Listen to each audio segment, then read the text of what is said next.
Halo semuanya, kembali lagi di channel Raja Galbay. Nah, bagi Anda yang galbay-galbay di pinjol, pernah nggak dapat telepon dari nomor-nomor seperti ini?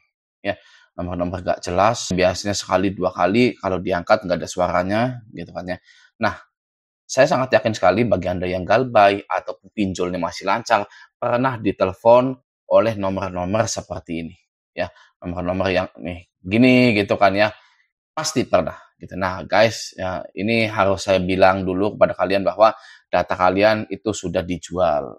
Ya, di sini ya ada beritanya 70.000 data KTP bocor di internet, pelakunya masih misteri. Pelakunya itu adalah pinjol. Ya, pinjol menjual data-data kalian. Oke, di sini juga ada lagi pada 30 Juli 2025 polemik data pribadi 5 kasus kebocoran data di Indonesia selama 2023 sampai 2024. Nah, karena data Anda sudah bocor, ya jangan pernah lakukan ini agar tidak rugi. Oke, ya. Di sini juga ada beritanya ya pada 21 Oktober ya kan. Di sini dia judulnya jangan telepon balik miss call dari nomor ini dampaknya fatal. Kita lihat di sini ya. Ini kita langsung ke intinya saja gitu kan ya. Saat itu beberapa pelanggan operator seluler kerap menerima panggilan telepon dari luar negeri dengan kode area atau 77 gitu ya. Terus diketahui setiap negara memiliki kode nomor yang berbeda, misalnya kode Indonesia adalah +62, Kongo +24, dan India +91. Meskipun penipuan ini bukan hal baru, peringatan tersebut masih relevan. Jangan sembarangan menerima telepon atau menelpon balik nomor yang tidak dikenal. Dan ada lagi beritanya seperti ini ya. Eh, Beredar sebuah narasi bahwa jika menelepon sejumlah nomor telepon dengan kode luar negeri ini, maka daftar kontak di telepon seluler yang digunakan untuk menghubungi akan bisa disalin. Narasi ini beredar di WhatsApp baru-baru ini, gitu ya. Coba kita lihat dulu. Nah, akhir-akhir ini banyak yang menerima panggilan telepon dari telepon 375, 371, dan lain-lain. Gitu ya. Panggilan ini hanya berdering sekali dan menutup telepon. Jika Anda menelepon balik, mereka dapat menyalin daftar kontak Anda dalam 3 detik, dan jika Anda memiliki bank atau rincian kartu kredit di ponsel Anda, mereka dapat menyalinnya juga. Kode 375 untuk Belarus, untuk Latifas, dan lain-lain. Nah, langkah 2, jangan menjawab, jangan diangkat, apalagi menelpon balik. Jangan sekali-kali segera masukkan dalam daftar auto reject supaya nomor yang sama tidak bisa masuk atau blokir. Juga jangan tekan pagar 90 atau pagar 09 di ponsel Anda ketika diminta oleh penelpon apapun. Ini adalah trik baru yang digunakan untuk mengakses kartu SIM Anda, menjebol akun bank Anda bagi yang menggunakan e-banking, membuat panggilan atas biaya Anda dan merekayasa sehingga Anda terlihat dan tercatat sebagai penjahat sasaran Interpol. Segera teruskan pesan ini ke sebanyak mungkin teman, grup WA, dan sarana medsos Anda untuk menghentikan gangguan apapun. Ya, tapi di sininya ada bantahan bahwa ini adalah hoax, gitu ya. Nih, hoax nomor telepon luar negeri diklaim mampu menyalin seluruh data kontak HP, kartu kredit, dan rekening bank, gitu ya. Terus kenapa mereka nelpon gitu? Kalau hoax gitu ya, mau apa sih mereka itu menelepon kita? Gitu. Data kita sudah dijual, mereka sudah punya data kita, gitu ya. Mau apa gitulah. Nah, kecurigaan saya adalah mereka mau menyalin suara kita, guys. Ya, mau menyalin suara kita. Misalkan mereka sudah punya biometrik kita seperti mata, ya kedip-kedip gitu kan, wajah kita tengok kanan tengok kiri gitu kan. Tinggal suaranya saja. Ya, kalau suaranya sudah didapatkan, nanti diedit sebagus mungkin menggunakan AI sampai-sampai nanti dipakai untuk hal yang enggak-enggak. Ya, misalkan penjahatnya itu dari Indonesia, misalkan orang Rusia, Amerika melakukan kejahatan gitu ya di negaranya sendiri itu ya, tapi datanya data Anda gitu ya. Itu bisa jadi seperti itu. Oke. Jadi jangan pernah telepon balik atau jangan pernah menerima telepon dari nomor-nomor yang nggak jelas itu. Itu adalah ulah pinjol yang sudah kalah ya, karena kita stay galbay gitu kan. Stay galbay, pinjol makin seret duitnya, investor nggak dapet, bos pinjol ditangkepin, pinjol-pinjol pada bangkrut, kantornya tutup ya. Terakhir kali kantor tutup itu Dana Syariah gitu ya. Nah, mereka-mereka ini sedang kesusahan keuangannya gitu ya. Video terbaru saya juga yang sebelumnya itu menjelaskan bahwa sidang pinjol masih berlanjut. Ya kan?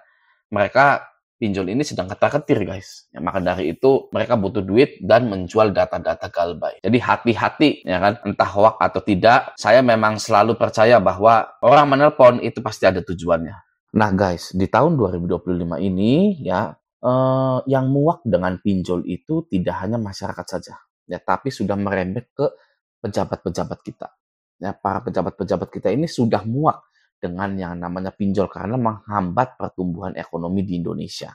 Ya, biasanya pejabat-pejabat di Indonesia itu kan korup gitu ya, gampang disogok gitu ya. Nah, ada duit pinjol disogok sudah diem gitu ya. Tapi kita lihat sekarang yang namanya sidang pinjol, kartel pinjol itu masih berlanjut.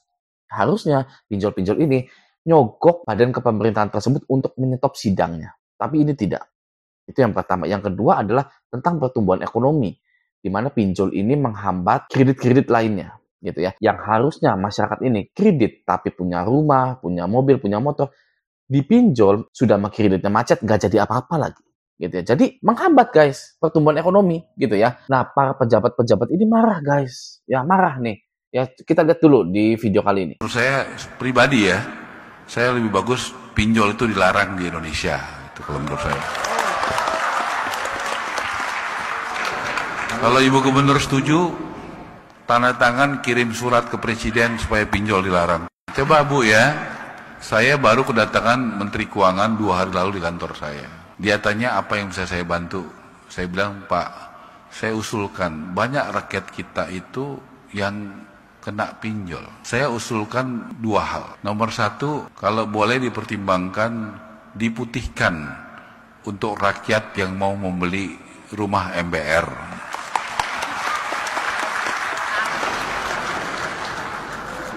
Yang kedua, saya usulkan kalau boleh ya ke depan, menurut saya pribadi pinjol itu lebih banyak tidak baiknya.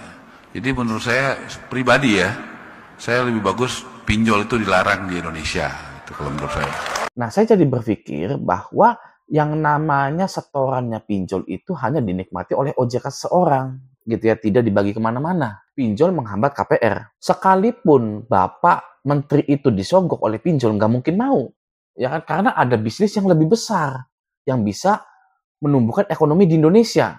Gitu ya. Nah, dari situlah di tahun 2025, tahun-tahun depan ini, sepertinya pinjol segera dipertimbangkan untuk dihapus karena tidak ada manfaatnya lagi.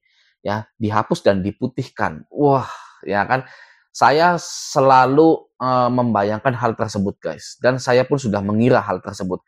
Pinjol-pinjol ini akan dihapus dan hutang-hutang kita itu akan diputihkan. Benar, ya.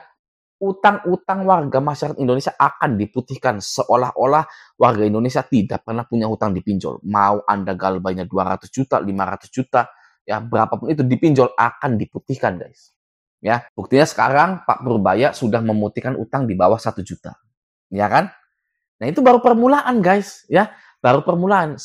Karena memang mungkin juga kepemerintahannya baru ganti. Ya kan? Dulu di bawahnya Ibu Sri Mulyani. Ya kan? Sekarang di bawahnya Pak Purbaya.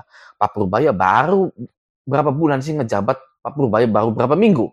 Apa bulan gitu ya. Sudah melakukan kebijakan pemutihan-pemutihan. Ya kan? Apalagi nanti, guys, ketika pemutihan-pemutihan ini masih kurang, ya nanti semua utang pinjol ratusan juta itu akan diputihkan. Oke? Nah, untuk orang-orang yang masih bayar-bayar pinjolnya, itu saya jamin tidak bisa diputihkan.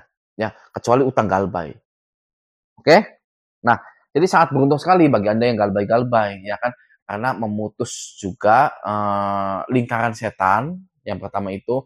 Yang kedua, Anda bisa melanjutkan kehidupan Anda kembali, tidak pusing, tidak gemeteran, tidak takut, dan lain-lain gitu ya. Kalau didatangi DC lapangan, ya sudah toh, ya kan. Ya, apa sih masalah besarnya? Cuma didatangi DC lapangan juga belum tentu teriak-teriak gitu ya. Apa yang kita lihat di sosmed itu belum tentu terjadi dengan kita. Ya, itu berbeda, guys. Oke, saya dulu pernah didatangi DC lapangan. DC lapangannya tidak bentak-bentak saya. Ya, diem-diem aja.